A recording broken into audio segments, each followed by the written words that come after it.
Hi friends, welcome to my channel.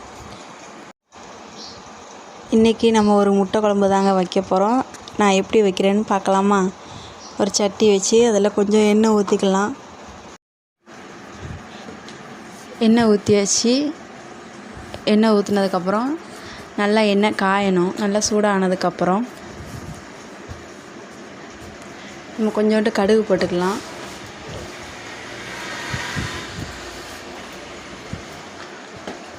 நல்லா கடுகு நல்லா பொரியணுங்க. கடுகு நல்லா பொரிஞ்சதுக்கப்புறம் 2 கொத்து கருவேப்பிலை எடுத்து வச்சுருக்கேன். கருவேப்பிலை சேர்த்தாச்சு. அதுக்கப்புறம் சின்ன சின்னதாக வச்சுருக்க வெங்காயத்தை எடுத்து நம்ம அதில் தட்டிக்கலாம்.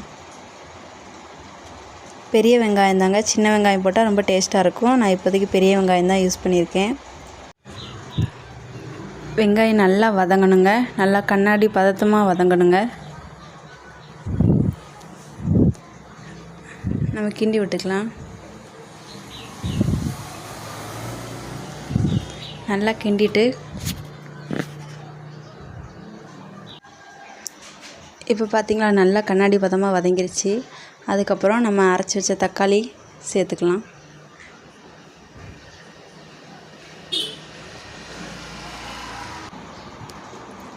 இப்போது நல்லா எல்லாத்தையும் கரண்டிட்டு எடுத்து நம்ம உள்ளே சேர்த்துக்கலாம். சேர்த்துட்டு நல்லா வதக்கணுங்க. அதாவது தக்காளியோட பச்சை ஸ்மெல்லு வராமல் நல்லா எண்ணெயிலே நல்லா வதக்கணும்.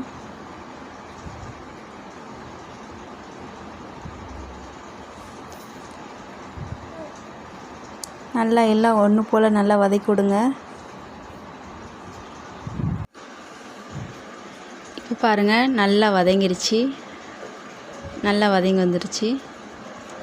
இப்போ அடுத்து நம்ம பொடியெல்லாம் சேர்த்துக்கலாம். என்னென்ன பொடி சேர்க்குறேன்னு பார்க்கலாமா? ஃபஸ்ட்டு மஞ்சப்பொடி கொஞ்சமாக தட்டிக்கலாம். நான் எல்லாமே பாக்கெட்டாக தாங்க வச்சுருக்கேன். ஸ்பூனெல்லாம் தனியாக போட்டு பாக்ஸ்லலாம் வைக்கலை. அதனால் பாக்கெட்டோட கொஞ்சம் கொஞ்சமாக தட்டிக்கலாம், தேவையை தக்கன. அதுக்கப்புறம் முட்டை குழம்பு பொடி தாங்க. முட்டை குழம்பு பொடியில் கொஞ்சம் உரப்பு இருக்கும், கொஞ்சம் பார்த்து தட்டிக்கோங்க. உங்களுக்கு உரப்பு வேணுன்னா பார்த்து தட்டிக்கோங்க. அடுத்து நம்ம சேர்க்குற பொடி மல்லிப்பொடி தாங்க. மல்லிப்பொடி கொஞ்சமாக தட்டிக்கலாம்.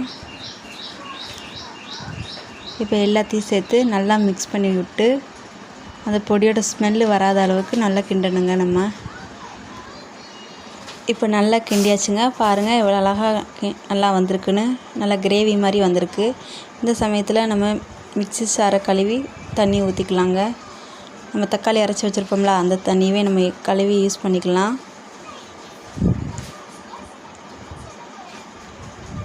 நல்லா எல்லாம் வச்சுட்டு நமக்கு தேவைக்கு எவ்வளோ தேவையோ அவ்வளோ தக்கன தண்ணி ஊற்றிக்கலாங்க. எக்ஸ்ட்ராவும் தண்ணி ஊற்றிக்கலாம். கட்டியாக வேணுன்னா கம்மியாக வச்சுக்கலாம். கொஞ்சம் தண்ணி பதமாக வேணும்னா தண்ணி நிறையா ஊற்றிக்கலாம். நல்லா கொதிக்கணுங்க. இப்போ கொஞ்சம் நேரம் கொதிச்சிருச்சுங்க. போதுங்க, இவ்வளோ கொதிச்சா போதும். கொதிச்சதுக்கப்புறம் தீயை கொஞ்சம் கம்மி பண்ணுங்க. கொஞ்சம் ஸ்லோவாக வச்சுக்கணும். இப்போ 3 முட்டை எடுத்து வச்சுருக்கேங்க. 3 முட்டையை வச்சு நம்ம உடச்சி ஊற்றி தாங்க குழம்பு வைக்க போகிறோம். இப்போ ஒரு முட்டையை எடுத்து உடச்சி ஊற்றிக்கலாமா?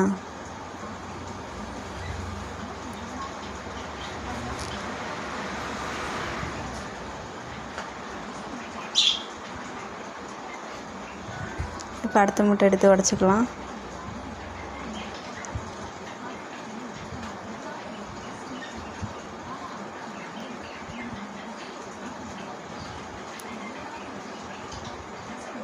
இப்போ லாஸ்ட் முட்டையை எடுத்து உடச்சி ஊற்றிக்கலாங்க.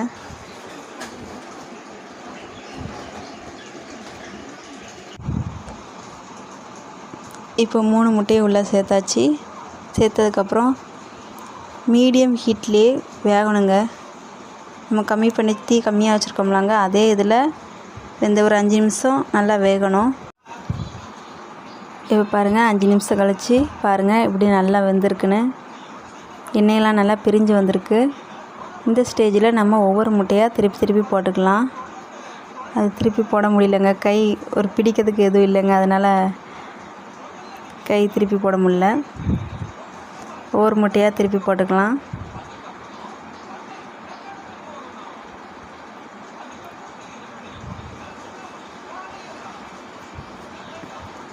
கையில் ஏதாவது பிடிச்சிக்கலாங்க. கை இல்லாட்ட சட்டி நவண்டு போயிடும். இப்போ பிடிச்சிட்டு நம்ம ஒவ்வொரு முட்டையாக திருப்பி போட்டுக்கலாம்.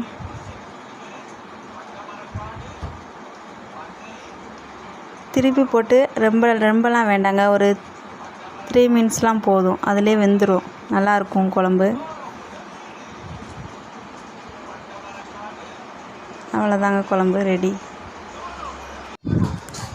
அவ்வளோதாங்க, முட்டை குழம்பு எவ்வளோ அழகாக சூப்பராக ரெடி ஆயிடுச்சுன்னு பாருங்கள். ரொம்ப ஈஸிங்க இந்த முட்டை குழம்பு செய்கிறது. நீங்களும் ஒரு தடவை இதை ட்ரை பண்ணி பாருங்கள். வீட்டில் காய்கறி எதுவும் இல்லைன்னா 2 முட்டை 3 முட்டை இருந்தாலும் போதுங்க. இந்த குழம்பு ரொம்ப ஈஸியாக செஞ்சிடலாம். இந்த வீடியோ உங்களுக்கு பிடிச்சிருந்தா லைக் பண்ணுங்கள், ஷேர் பண்ணுங்கள், கமெண்ட் பண்ணுங்கள். மறக்காமல் நம்ம சேனலை சப்ஸ்கிரைப் பண்ணுங்கள். தேங்க்யூ ஃபார் வாட்சிங்.